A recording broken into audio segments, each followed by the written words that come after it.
Not be troubled. Ye believe in God, believe also in me. In my Father's house are many mansions. If were not so, I go to prepare a place for you.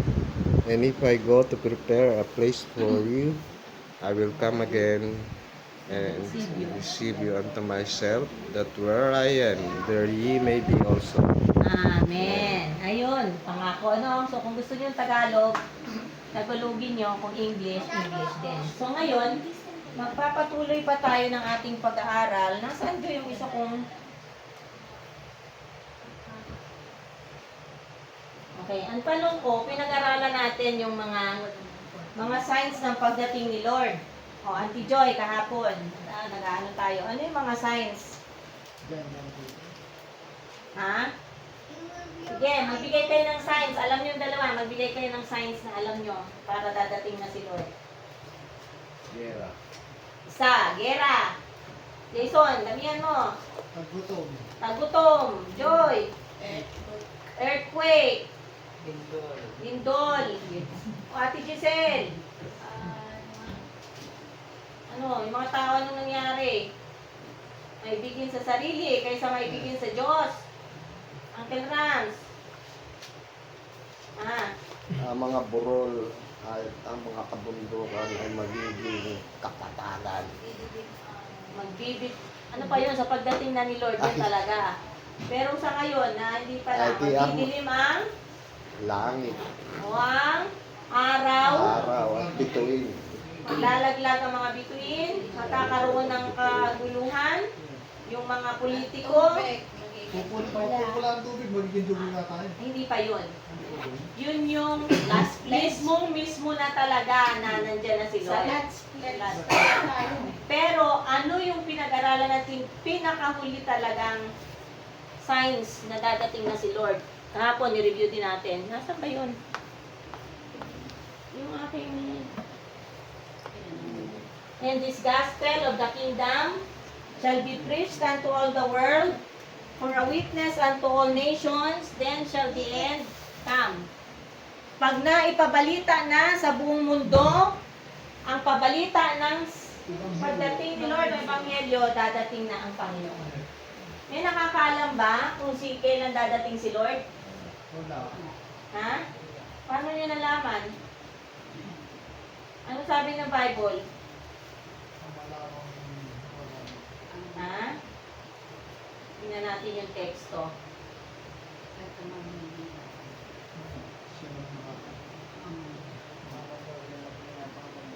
Amen. Ha? Para siyang magnanakaw na dadating na wala talagang nakakaalam na kung kailan siya dadating. Okay. So, anong teksto ba yun? Anong text ng second text?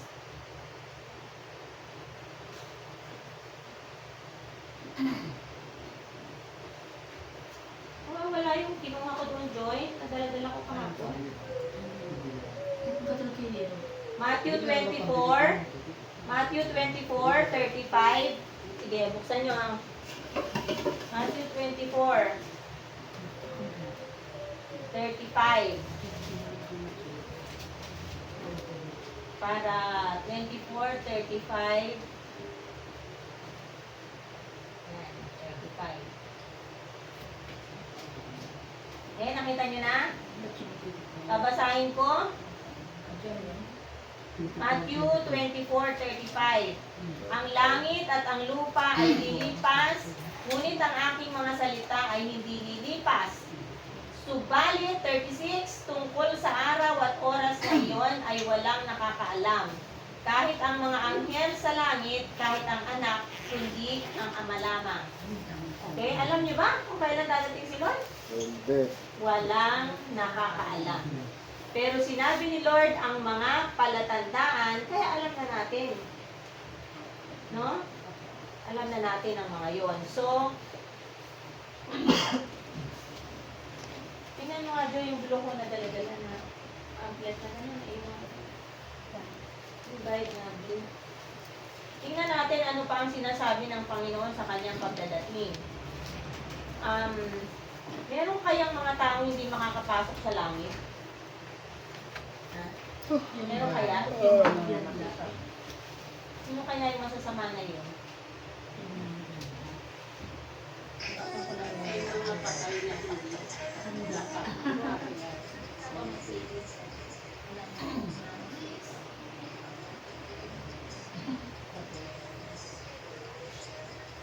Ah, kahapon, pinag-aralan natin yun, tinanong ko kayo, sabi ko sa inyo, yung mga tao na dadatnan, dalawang uri ng taong dadatnan na buhay. Hindi Si yan. ate muna. Dalawang uri ng tao na dadatnan ni Lord na buhay. Sino yun? Isa. Yung mga nagtatapat. Yung isang uri, dadating si Lord. Sino yung makikita niya dyan? Di pa. Sabi ko yung buhay lang eh. Dalawang uri ng taong dadatnan ni Lord. Isa, yung mabuti at nananampalataya. Dadatnan ni Lord yan. Buhay. May buhay. Pwedeng tayo. Pwedeng hindi tayo. Kasi kung namatay tayo. Pangalawa, yung mga dinatnan na hindi mabuti dahil hindi sila tumanggap sa Panginoon. Nasaan ba ang katotohanan tungkol sa Panginoon? Nasaan? Nandito sa aklat, sa Biblia. Alam ba ninyo na ang aklat na ito, Brother Junjun, ay pareho ng aklat ng Katoliko? Pareho.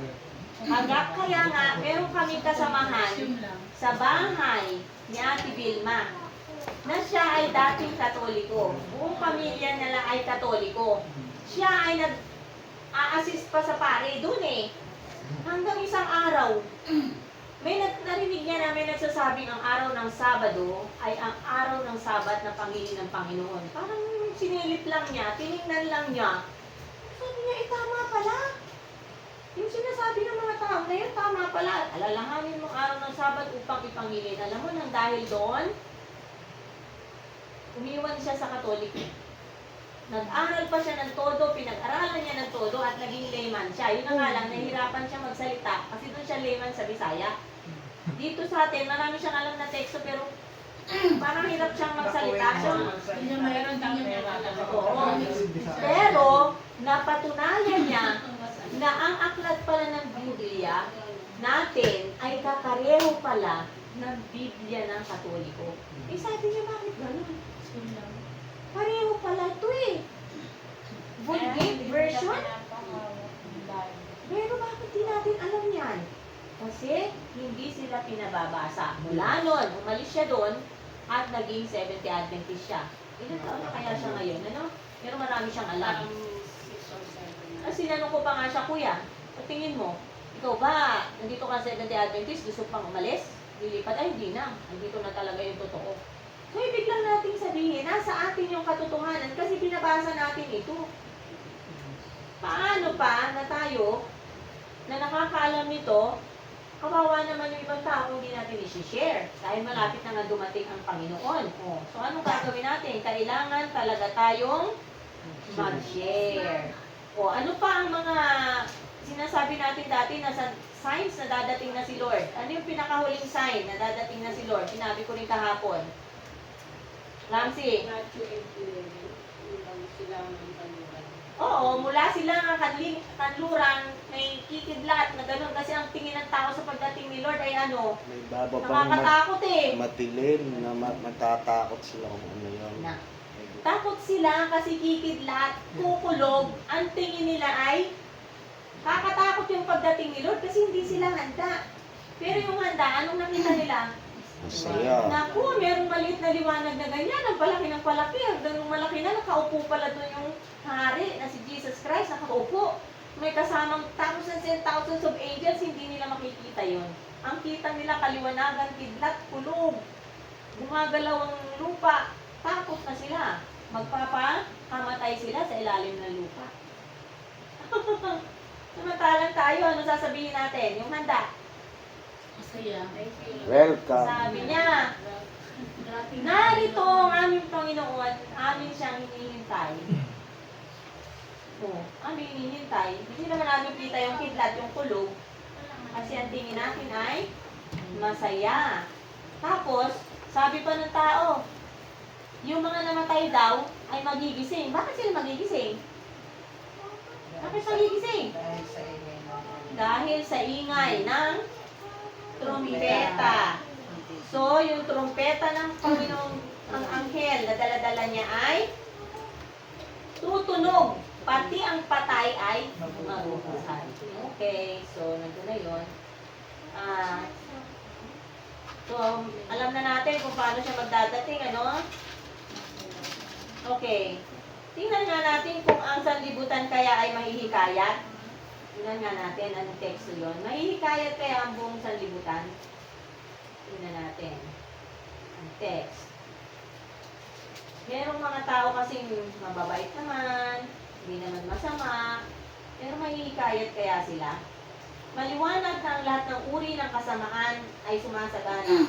Kailangan maging bulag at bingi o walang tumpak na pag-iisip ang isang tao upang hindi makaalam tungkol sa kalagayan ng daigdig.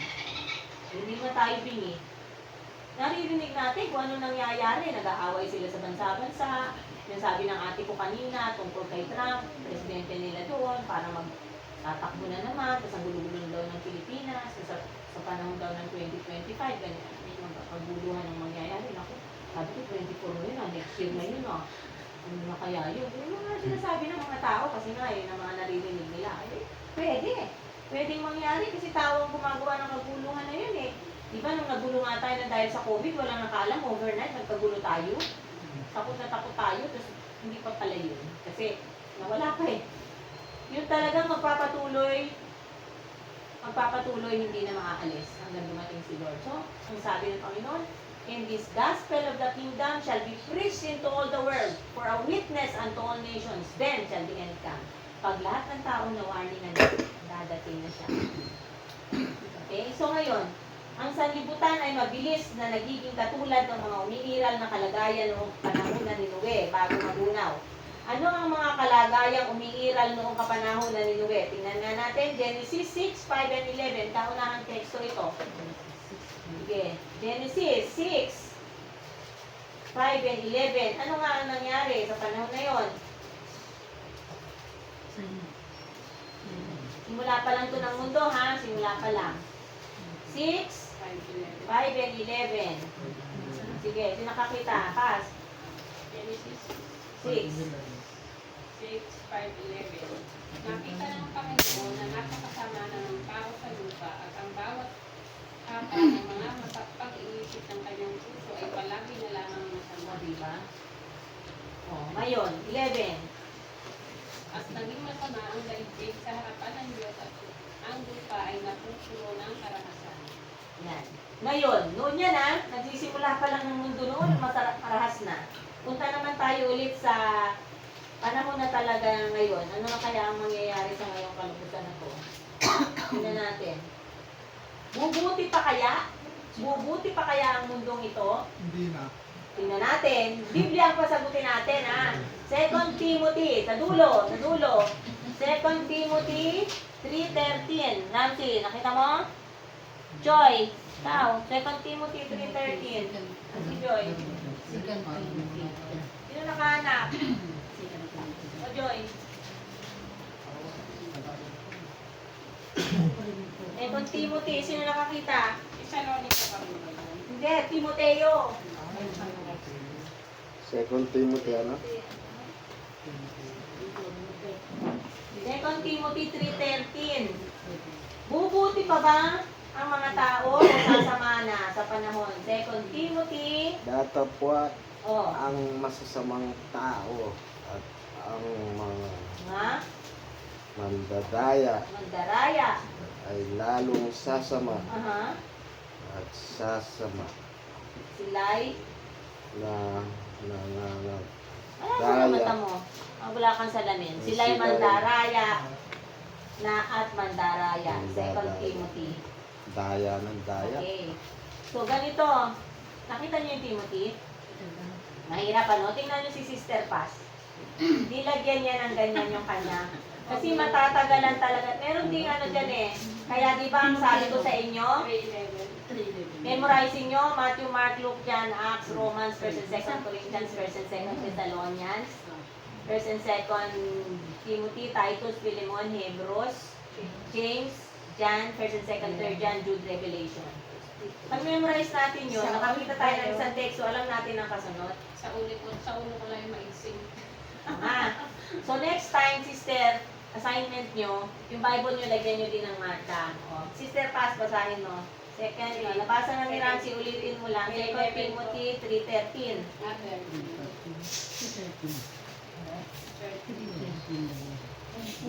Subalit ang masasamang tao at ang mga mandaraya ay lalo't sasamaan ang magsasama. Sila'y mandaraya at madadaya. O, tingnan mo. Puputi pa ba yung panahon? Hindi. Mandadaya pa rin sila patuloy. Kung gaya, nagtitinda sila, lalagyan nila ng tubig. Lalagyan na lang nila ng asin. Ano ba? Ganyan. Dinadaya eh. Kahit yung bigas. Ano gagawin sa bigas? Ha? Ano yung beke? Peke. Ah, peke. Alam ba Plastic. ninyo may peking bigas? May Plastic peking yun. itlog. Ano ginagawa nila sa atin? Hindi nabubuti. Habang dumadating ang panahon, magsasara ang panahon, ganyan ang gagawin nila. Ano ang magiging salubin ng marami sa katotohanan? Itong pag-aaral na to. Gusto ba nila to? Ha? Kita mo, nangaral kami dyan? Yan? 10 gabi? Ito lang sila lang nakinig. Ang daming inanyayahan. Lahat yun, inanyayahan. Kaya lang, hindi ko na anyayahan. Hindi nakakatint eh. Pero parang dok, kung siguro hindi pa nabigla yung, di ba, kaunahan ng daming mga lalaki, parang constructive. Tingin ko, gusto rin naman nilang gumano, parang kulang ka lang din sa Oo. Pero, ibig ko lang sabihin, maraming inibitahan, pero konti lang ang tumanggap. Ganun talaga eh. Sabi eh. Basahin natin to. 2 Timothy 3. Yan pa rin yun. 2 Timothy 3, 7 and 8. Ano nangyayari sa mga tao? Parang kiniklaim nila, ang galing-galing nila sa katotohanan eh. Malabo ba mata mo? Meron kayo salamin?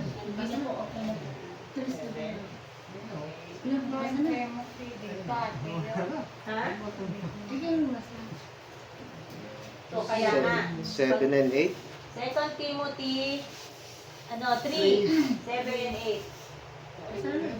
Okay, basa. Sa laging nag-aaral. Kaya naman ay hindi nakakarating sa pagkakilala ng katotohanan. Kung paano si Janis at Jambres ay sumusunod kay Moses, ang mga ito'y sumasalungat din sa katotohanan. Mga taong masasama ang pag-iisip at mga nagpakwil sa pananampalataya. O, nakita nyo yan? Tinatakwil nila ang pananampalataya. Sabi nga dito, na laging nag-aaral at kailan may hindi nakakarating sa pagkakilala ng katotohanan. Nag-aaral nga, nagbabasa nga, hindi iniintindi. Hindi nakikinig. Eh di paano mangyayaring magiging mabuti ang tao? Diba?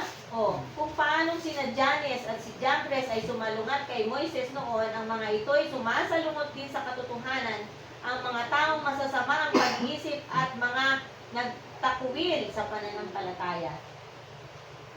May gagawa ba tayo doon? Invite tayo nag-invite? Nag-invite na naman sila doon sa Carmen. Magkano pera nagastos doon? Magkano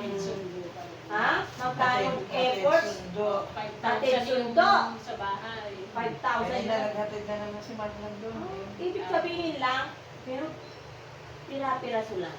In-invite nila lahat ang mga yun. Pero yun tunay niyan, di ba? Ano na ito, babantay sa akin.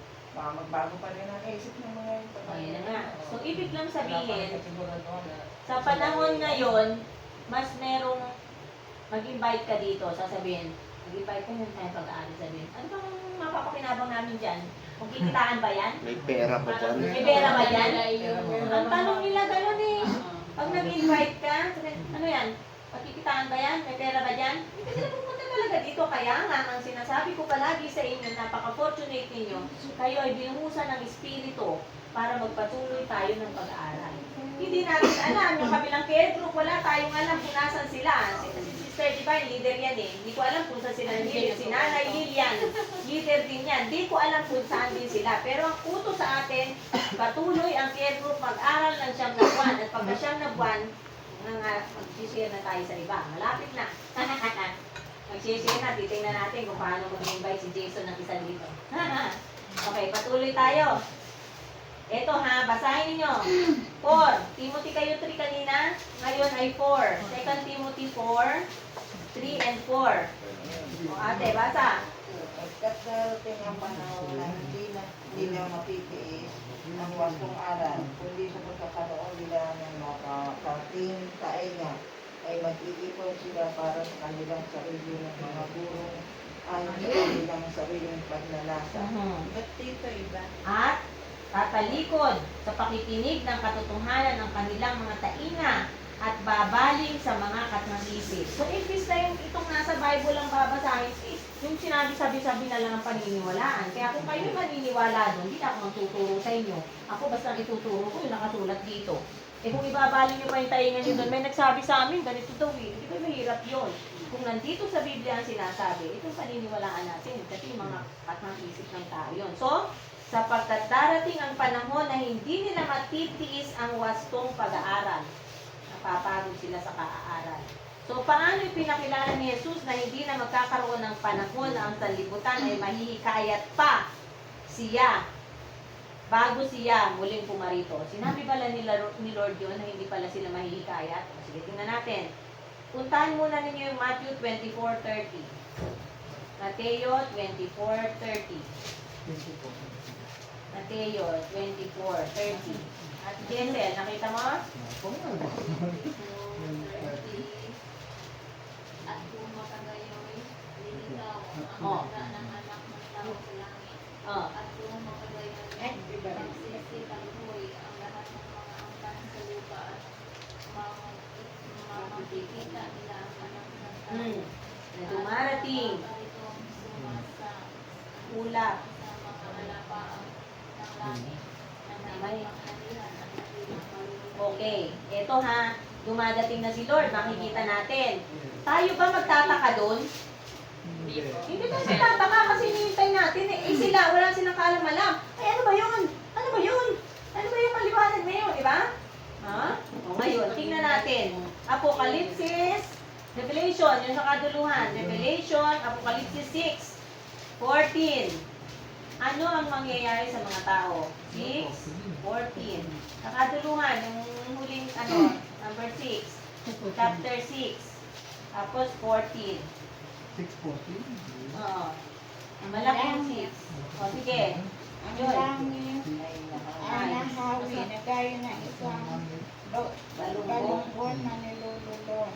At ang bawat bundok at ulo na inaalis ng kanyang Kinilalagyan. 15. Sige. Ate. Ang mga hari sa lupa, ang mga prinsipe, ang mga pinuno ng hukbo, ang mga yayaman, ang malakas at ng bawat alipin, at ang bawat malaya, ay nagtago sa mga yungit, sa mga bato at sa mga bundok. Tingnan nyo. Pagdating ni Lord, imbis na nakita nilang masaya sana sila nila, hindi. Kasi hindi ganun ang tingin nila. O, patuloy. 16. At sinasabi nila sa mga bundok at sa mga bato, mahulog kayo sa amin at itago niyo kami mula sa makakanang nakaupo sa trono at mula sa puot ng kordero. Sapagkat dumating na ang dakilang araw ng kanilang pagkapuot at sino ang makakatagan. So, ano daw pala ang mangyayari sa mundong ito? Bubuti ba? Lalo silang sasama, kaya hindi sila makakaharap sa Panginoon.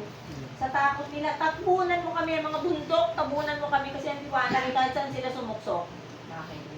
Makikita ang kalwalhatian ng Panginoon, mamamatay sila. So, ano ang pangalawang uri ng tao na dadatnan ni Lord dito? Yung una, masasaya sa pagdating niya. Yung pangalawa, takot sa pagdating niya. Yan, ang dalawa. Okay. Ano naman, dalawang uri ng patay ang dadatnan ni Lord sa lupang ito? Kuya Jason, dalawang uri ng patay patay. Ano? Isang uri ng patay na yung Kung hindi na po. Sa mabuti at sa Ulit, Kuya Jason, ulit. Kung isang Yung isa, namatay sila, mabuti. namatay silang tumanggap sa pananampalataya. Yung isa, namatay silang hindi sila tumanggap kay Kristo. So, sa pagdating ni Lord, review, ano ang mangyayari? Narinig ang trumpeta, lahat ng patay gigising, sinong patay ang magigising? Ay, yung mga mabubuti. Yung mga nakakaalam. Yung mga Nagsisitapat.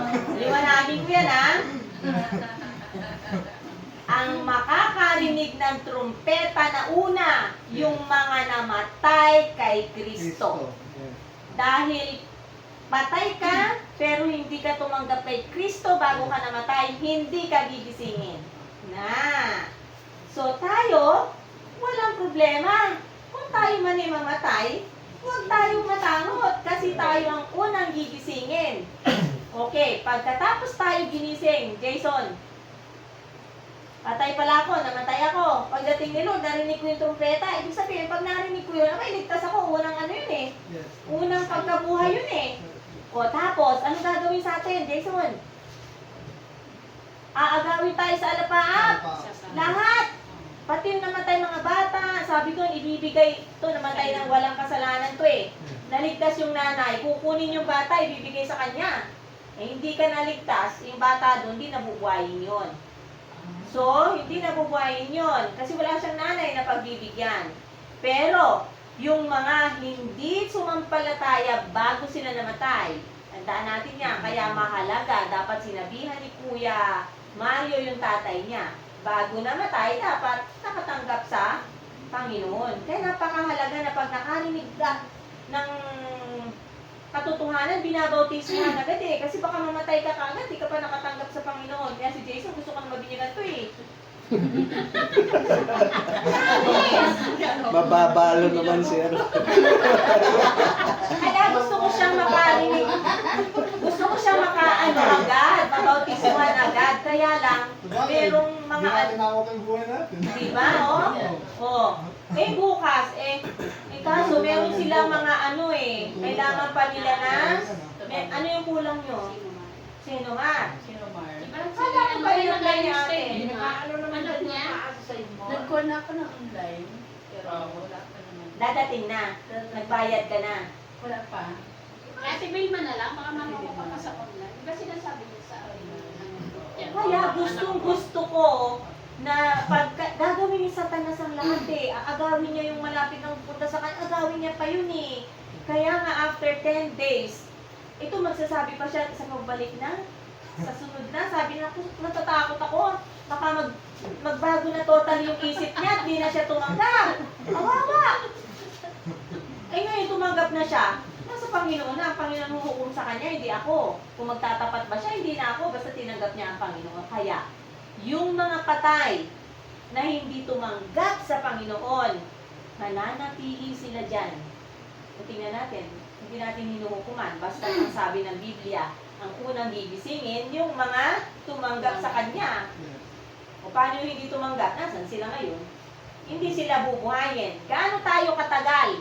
Dinagaw na tayo sa langit. Yung mga, yan, example, tumunog yung trumpeta. Ang sasaya natin kasi hindi tayo patay. Ang sasaya natin. Biglang bumukas ang mga libingan. Ang lalabas ay yung mga Hindi na napalataya. patay na nanampalataya. Yun ang unang bubuhayin. At dadalhin tayo sa langit. Kano katagal? 1,000 years. Ang saya natin doon. Lagi na tayong namamasyal at bibigyan din tayo ng pakpak. Pag nagbasa pa kayo, kaya nga gusto ko magbasa kayo eh. Hiyangan lang. Yung kinanta ko kahapon sa langit. Naku, ang buhay doon, may 12 yung bunga, prutas, kakainin natin ang tubig doon. Yun na ka magluluto. Oo, water of life, river of life. Panginoon yung isuloy sa atin natin. Di ba river of life yun? Doon tayo kukuha ng ikalalakas natin. Liwanag doon ay ang Panginoon. Napakaganda, di ba? after 1,000 years, namasyal na tayo doon sa ibang mga ginawa ni Lord. Ito isang constellation pa lang tayo nito eh. Marami pa, may Mercury, may Mars, may Venus, may Jupiter. Ang dami pa, may mga ano pa rin sila doon, may mga kung ano-ano pa sila doon. Lahat yun pupuntahan natin. At mayroon din daw mga tao doon na hindi nagkasala. Ayun, na hindi nagkasala. Tapos nabasa ko yun sa dream na pinakita kay Mrs. White. Sabi ni Mrs. White, hala, nandito rin pala si Moses. Hala, nandito rin pala si Elijah. Eh si ano yun, si Mrs. White yun, pinakita sa kanya yung dream. Si John the Baptist, pinakita din sa kanya yung langit. Dream. Nung kinakanta ko, nandoon yun eh. Sabi, ka naman dito. Sabi ni Mrs. White dun sa angel niya, hala, nandito sila. Si Enoch, nandito. Nandito sila, ipinapasyal din sila ng angel nila. Kasi di ba ito yung example, ito yung Jerusalem, na diyan tayo nakatira. Dinadala ng angel doon sa iba-iba pang constellation, ipinapasyal. Itong sila nagkita-kita. Napapasyal din sila dito. Imagine nyo yan, kung doon tayo mapupunta, ang saya natin, dapat nasaya nga natin, doon lang tayo pupunta sa Quezon eh. Ayun pong mga hayop. Ang hayop, hindi ililigtas ang mga hayop. May mga hayop sa langit, ginawa ni Lord, hindi sila nangangagat. Iba sila, hindi sila, walang kaligtasan ng hayop. Tandaan nyo Ang snake malipad. Yung pag nagbasa pa kayo nito, bilisan ninyo kasi ang dami pa yung babasahin. Ang mga hayop doon, lalaruin ng mga bata, hindi mga magat. Gagawa si Lord ng bagong mga hayop na hindi mailap. Kung paano yung tao ay binago dito, si Lord kaya gumawa doon mga hayop, mga leon, lalaruin natin. Hindi ni Lord ililigtas yung mga hayop dito. Walang nakalagay sa Biblia na ililigtas niya yon. Pero kung mabait ka sa hayop, pero hindi ka mabait sa tao, tandaan mo yan, wala kang kaligtasan. Ang bait-bait mo sa hayop, yung kapwa mo, inaaway mo. Walang kaligtasan ang hayop. Kaya ang sabi ko sa inyo, Lina, maraming mga tao na hindi nagkakaanak. So, hindi sila nagkakaanak, nag-a-adapt sila ng aso. Inaalagasan nila ang aso. Sabi ko, dahil walang kaligtasan yung aso, umadapt na lang kayo ng bata, i-training yung mabuti. Pag naligtas ang batang yun, ano nyo yung corona nyo yun eh? Ay, hindi corona. Star sa corona nyo. Diba? May corona, parang gano'n kay Hina. May corona, tapos maraming star na gano'n. At kaya pag-graduation ng Vacation Bible School, di ba yung may crown tapos may Maraming mga diamond? maraming diamonds. May mga nakadikit. Yun, kaya kayong dalawa, sinasabi ko nga sa inyo, merong mga mag-asawang ganun. Hindi sila mag-alaga ng bata kasi takot sila sa responsibility, takot sila sa pag-aalaga, hindi Hayop. hindi ililigtas. Pinag-aksayahan mo ng effort, pinagsayahan mo ng pera, ang dami mga batang walang ina. Sa ibang bansa. Pero hindi nila inaalagaan. Ang bait-bait nila sa aso. Papatay nila yung aso, yung tao na nagsasama dun sa aso, di ba? Pinalo nila yung aso, susumbong nila yun. Pero tao, patayan sila sa tao. Walang nagtatanggol sa tao. Tandaan nyo, ang Panginoong Hesus hindi namatay para sa hayop. Namatay siya sa tao, kaya ibigin natin ang mga tao. Sabihan natin ang mga tao ng mabuti na alam nila para makapaghanda din sila dahil kung hindi sila mahahanda, walang magagawa, hindi mo sinabihan. Nasabihan ba ni Kuya Mario, yung tatay niya, di hindi. Dapat nasasabihan natin bago sila pumikit kasi hindi na natin ma-judge yun. Ngayon, sabi ko nga sa inyo, hindi lang tayo ang maliligtas. May mga namatay sila, hindi sila tumanggap kay Kristo, pero alam ni Lord ang kanilang puso. Hindi natin alam yon. Hindi nga tumanggap ang tatay niya, malay natin anong relasyon niya sa Diyos. Hindi natin pwedeng ihukuman.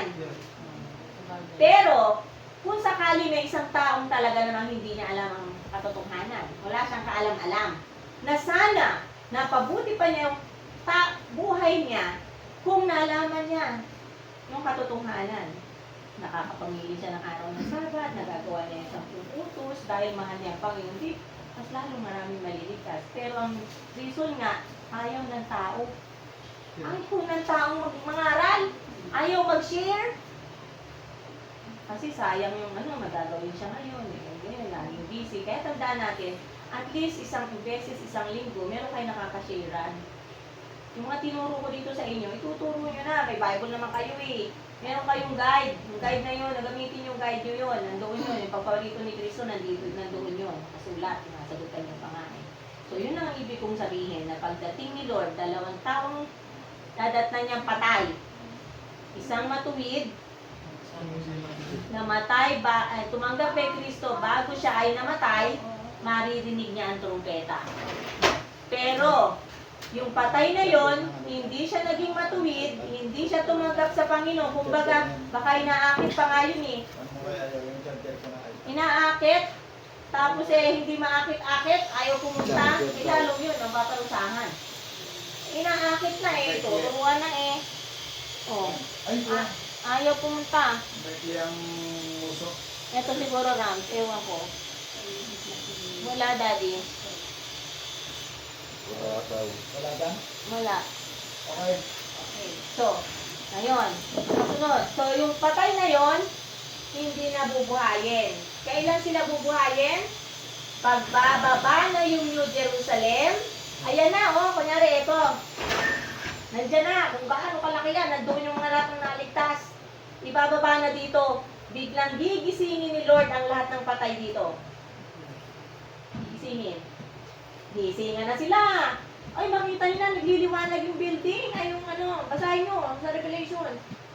Nagliliwanag. Sasabihin ngayon ni Satanas, yung mga inuwanan nila dyan, ang mga nuclear powers, paandarin na natin. Kasi yung mga taong masasama din na yun, na ginamit ni Satanas para gibain ang mundo, ay aanoy na naman nila yun. Ayan, kita, parin natin. Habang gagawin nila, sabi ng Biblia, babagsak ang bola-bolang apoy, at lulutuin sila doon yung impyerno. Doon pa lang yung impyerno. Sino yung susunugin? Hindi sila tumanggap ever. Tayo nasaan? Masusunog ka ba? Hindi ka masusunog. Bakit? Nandoon ka eh. Manonood ka. Manonood ka kasi nahulog yung bola-bolang apoy sa kanila at sila ay susunugin ng Panginoon. Doon na kasama si Satanas. Sisirain na sila hanggang mawala na, magmalinis na yung mundong ito. Bababa na yung New Jerusalem. Kasama tayo doon. O gusto niyo ba makasama doon? Napakaganda. Pero hindi lahat ng tao gusto makinig. Ayaw mo pumunta. Ay, pumunta dito. Ay, ito. Naalala yung buko. O, ngayon, kasunod. Pagbunutan ako. Nasa na ba?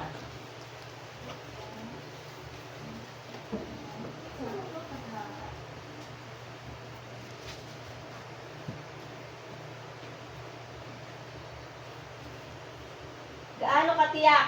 Tiyak na tiyak ba? Nakakatiyak ba talaga kayo na dadating si Lord? Di ba sabi ng teksto kanina? Huwag kayong malungkot. Huwag kayong magunihanan. Ako'y babalik upang kung saan ako nandun, doon kayo doroon. Totoo bang dadating siya? Pangako niya yan eh.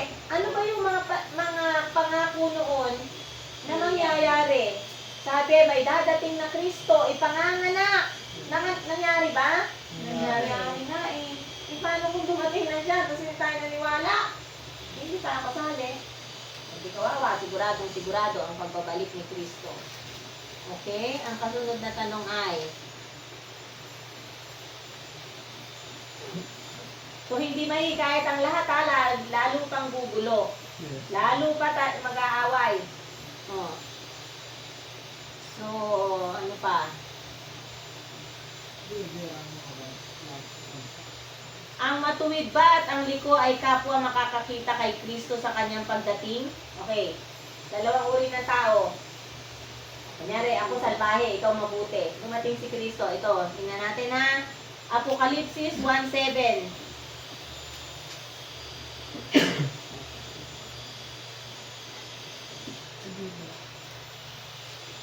Ito yung dadatnan ni Lord ha. Dadatnan ni Lord. Revelation 1:7.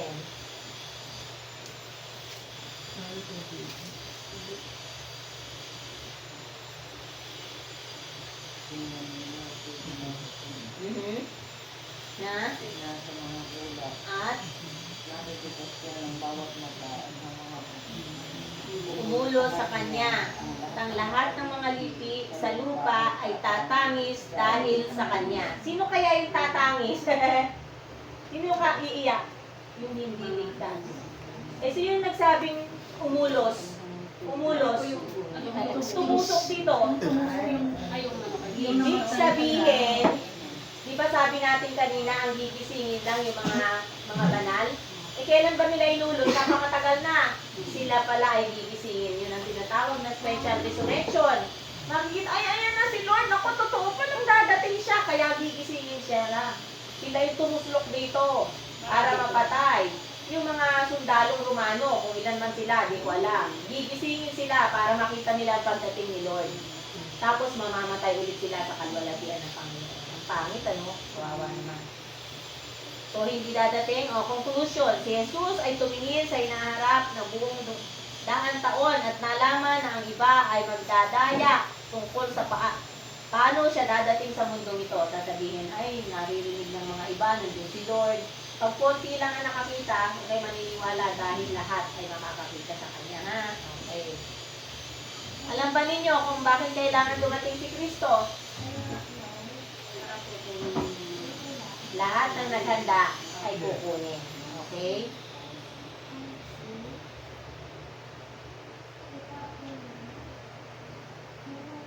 So, meron kayang mga tao na hindi makakatikim ng kamatayan? Meron kaya? Meron. Ha? So, tingnan natin. Sapagkat ang ibang anak ng Diyos ay magiging buhay, kailanmay hindi makakatikim ng kamatayan sa pagparito ng Panginoon. Ano ang gagawin ni Kristo? 1 Thessalonica 4:17. Ako babasa. 1 Thessalonica 4:17. Pagkatapos tayong nabubuhay na natitira, ay aagawin kasama nila sa mga ulap upang salubungin ng Panginoon sa papabilin at sa gayon ay makakapiling natin ang Panginoon magpakailanman. Ibig sabihin, may mga taong hindi mamamatay. Hindi lang tayo ni Lord dito na hindi nabuhay tayo at tayo ay ligtas, hindi tayo masusunog ng kanyang kapangyarihan eh.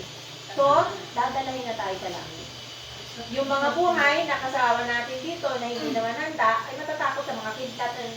Tingin nila kidlat eh. Tatago nga sila at sila ay mamamatay sa kalulatian ng Diyos. Sila ay mamamatay na, tayo naman ay agawin sa anong kakawin. Okay. Ano pa ang isang layunin ng pagparito ni Kristo? 2 Timothy 4:1.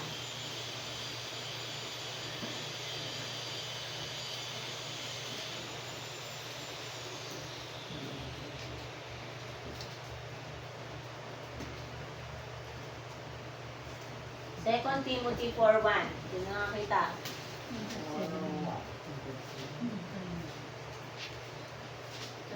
Ano ang isa pang layunin ng pagparito ni Kristo? Susunduin tayo, di ba?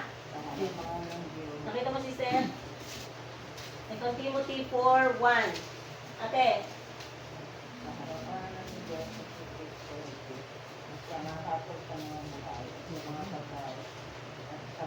sa pamamagitan ng kanyang ano daw ang gagawin? Siya, ano pang layunin ni Jesus? Para dito, siya ay hahatol. O, di ba sinabi natin, may hukuman? Tinatanong ko nga kayo kahapon kung anong pakiramdam ninyo, nandoon kayo sa hatulan. Kung ikaw kaya yung hinahatulan. Siyempre, tarantang ka kung anong hihahatol sa iyo, no? So, si Jesus ang magiging hahatol. Ano nga yung sinabi natin kahapon na walang makakatago sa hatol? Anong meron? At binuksan ang aklat ng alaala. Aba, may angel pala tayo dito. Sinusulat ang ginagawa ko, nangurakot, ayan. Gumawa, nakipag-away, sinusulat pala, nambubog, lahat pala nakasulat. Ibibigay yun ng mga angel sa judge. Ito, kunyari, ikaw yung nakatayo dyan. Ikaw, lahat ng ebidensya. Ililigtas, mamamatay. Patay ka dyan. Pero si Jesus, tinanggap mo sa buhay mo, sinikap mong gawin yung mga gagawa, hindi ka gumawa ng kasamaan sa kapwa mo, ano kaya ihahatol ni Lord sa'yo? Ha? So pupunta si Lord dito para hatulan ang mga buhay at ang mga patay. Una tayo. Ano naman ang igagantimpala? Gusto niyo ba malaman kung anong gantimpala? Paano gagantimpalaan ng matuwid? Pagdating ni Kristo sa ikalawa, Hebreo 9:28. Hebreo 9:28. Nandiyan din yan. Medyo sa 300. Sa may 300. Kasi dito sa akin 376 eh. Hebreo 9:28. Yan, Hebreo. Sige, sa dulo. Hebreo 9:28. Paano gagantimpalaan ng matuwid? Nakita mo, Rams? Basahin mo. Sino nakakita? Ate Jesel? Ay, kayo din naman si Kristo. Aha. Na inihatod namin sa lupa. Dalhin. Mga kasalanan ng marami. Sa ikalaway, pagkita na hiwalay sa kasalanan. Sa ikalipas ng mga nagsisipag-hintay sa Ha? Ano ang gantimpala? Para dun sa naghintay sa kanya, ililigtas sila. Ang saya. Matyaga ka, matapat ka, ililigtas ka. Sunod, Daniel 7:27. O, dito yan. Dito yan, sa gitna dito. Ezekiel, Daniel. Ezekiel ay nasa mga 1,300. Sa mga 1,300 ang page dyan. Sister, malapit. Malapit yan. 1,000. Ezekiel, Ezekiel. Daniel. Kasunod ng Ezekiel, Daniel. Daniel 7:27. Daniel 7:27. Kasunod ng Ezekiel. Daniel, 7:27. 7:27. Ano ang gantimpala? 27. At Okay. ang kaharian ng Ang kapangyarihan at kadakilaan ng mga kaharian sa silong ng bubong ng langit. ay Ang langit at ibibigay ang bayan ng mga banal. ibibigay ang bayan ng mga kanyang banal. kaharian ay Oh. magiging walang hanggang kaharian. At ang lahat ng kapangyarihan ay maglilingkod at susunod sa kanya. So ano gagawin sa atin? Bibigyan tayo ng kaharian. At Walang hanggang. bibigay ang kadakilaan at ang Walang ano? hanggang bayan ng mga banal ng kataas-taasan nila. Pinakamaganda na yun. Wala tayo ibang pupuntahan. Wala ding pangit, walang mabaho, walang bulo. Diba? O ngayon, sa kanyang pagpaparito, ano ang gagawin ng mga masasama? O, tingnan nga natin kung ano gagawin ng masasama. 2 Thessalonica 1:7 and 8. 2 Thessalonica 1:7 and 8. Nandito rin yung sa lumang simbahan. Yan, dyan. Sa bagong tipan pala. Hebreo. Bago mag-Hebreo. Galatians, Ephesians, 1st and 2nd Thessalonians, Galatians, Ephesians, Colossians. Tapos, 1st and 2nd Thessalonians. Nasa merong 300 plus. Second Thessalonian, ano? 2nd Thessalonians 1:7 and 8. Second, ha? Second. Ikalawa. Kayong mga pinag-hati ng bayan sama namin sa kapangyarihan 1:7 and 8. Second Thessalonica. sa panghahayag ng Panginoong Jesus. Panginoong Jesus mula sa Sa langit, langit, nakasama ang kanyang makapangyarihang anghel. kaniyang Mga makapangyarihang anghel na nasa nagliliyab na apoy na magbibigay parusa sa mga hindi kumilala sa Diyos at sa mga hindi sumusunod sa ebanghelyo ng ating Panginoong Jesus. Ano gagawin? Magbibigay ng parusa sa mga hindi Apoy. kumilala. Oo, aapoyan sila. Kawawa. Init mo. Diba? Ngayon, Apokalipsis 11:18. Ano ang mangyayari sa pagparito ni Lord sa masama? Sa dulo, Apokalipsis 11:18. Sister Novi, 11:18.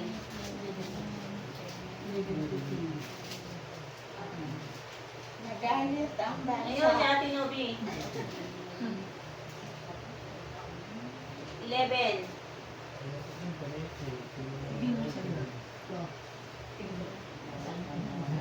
Ay, hindi mo makita. Ate Joy, basahin mo. Nagalit ang bansa. Ngunit dumating ang iyong puot at ang panahon upang hatulan ng mga patay, upang bigyan ng gantimpala ang iyong mga alipin. Ang mga propeta at ang mga banal, at ang mga natatakot sa iyong sa iyong pangalan, pangalan, ang mga hamak ng at dakila, dakila at upang puksain mo ang mga pumupuksa sa lupa. So, ano daw? Pupuksain ni Lord ang lahat ng mga salbahe na namumuksa sa lupa. Alam mo, merong isang mga bayan dyan eh, mga tao, mga salbahe, pinapatay nila yung mga tao. Pupuksain din nila sa lupang ito, mga salbahe sila. Okay, ngayon.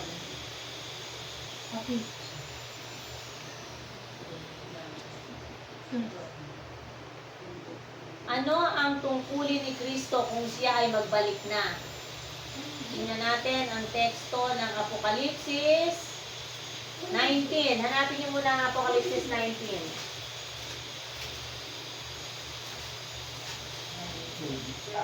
Sino na nakakita sa 19?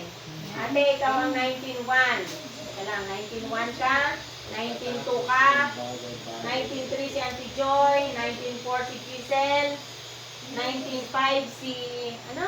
Hindi. 19.11. 19.11 si ate. 19.11. ano ka? 19.12. 19.13. O, basahin natin. 19.11. At nakita kong namuksan ang langit, at naroon ang isang kabayong puti, at ang nakasakay doon ay tinatawag na tapat at totoo. At sa katuwiran, siya'y Humahatol. humahatol at nakikipagdigma. Well, ang kanyang mga mata ay tulad ng minyak ng apoy, at sa kanyang ulo ay maraming Diadema. diadema, at siya'y may isang pangalang nakasulat na walang nakakaalam kundi ang kanyang sarili. 13. Siya'y nakasuot ng damit na inilulubog sa buto. Ang kanyang pangalan ay tinatawag ng salita ng Diyos. O, Ramsey, nakita mo? 14 ka. 14. Ang mga At mga hukbong Ang mga hukbong nasa langit ay sumusunod sa kanya. ay sumusunod sa kanya ng mga Masakay sa kabayong puti. kabayong puti. At sila'y may ginong-ino, maputi at talisay. Ng mga linong puti at talisay. Kasunod, Jason. Mula. at sa kanilang bibig ay lumalabas ang isang tabak na mata. Lahat upang sa pamamagitan nito'y At tagayin niya ang mga bansa. At sila'y kanyang paghahariin ng tungkod na bakal. At paghuhusigin siya mula sa pisaan ng ubas sa pagsik ng puot ng Diyos na makapangyarihan sa lahat. O, sa dulo. At siya ay mayroong isang pangalan na kasulat sa kanyang damit at sa kanyang hita. Hari ng mga hari at Panginoon ng Panginoon. Yan ang tungkulin ni Lord pag nagbalik siya dito. Magpapakita siya ng kadalisayan, nakasuot siya ng puti, katwiran, malinis. Kaya nga magdadamit ng sabi nila yung damit daw na itim ay kay Satanas. Yung damit na puti ay isa. Kaya ako ang damit na puti, ang simba. So, pag may patay, suot naman ako ng itim. Kasi ang itim naman ay parang kalungkutan. Parang nakikiramay ka, di ba? Pero, ewan lang. Kasi ang kadalisayan at kaputian ay sa Panginoon niya. So, ang conclusion sa ating pag-aaral na to, ang kaharian na pamamahalaan ni Kristo ay mananatili magpakailanman. At ang mga araw at ang hari iyon, at sa mga araw na iyon, ang mga hari, ang Diyos sa langit ay magtatatag ng isang kaharian na hindi na magigiba kailanman. o ang kampangyarihan man ito'y iiwan sa ibang bayan, dudurugin nito ang kawasakan ng lahat ng mga karyang iyon at ito'y mananatili magpakailanman. So, siya ay maghahari sa sambayan ni Jacob magpakailanman at hindi mawawasak kanyang kaharian, sapagkat ang lahat ng kahangahangang bagay na ito ay mangyayari sa pagparito ni Kristo. Tunay na ito ay isang mapalad na pag-asa. Hindi tayo makapipigil ng pagsigaw. Siya nawa, umarito ka, Panginoong Jesus. Amen. Natapos tayo sa pag-aaral ng pagbabalik ni Kristo. At ngayon ay talagang okay na kayo. Paghanda natin ang ating sarili sa pagbabalik ni Lord. Kailan dadating si Lord? Walang nakakaalam. Walang nakakaalam. Bakit nga sinabing huwag dapat malaman ng tao? Para lagi kang handa.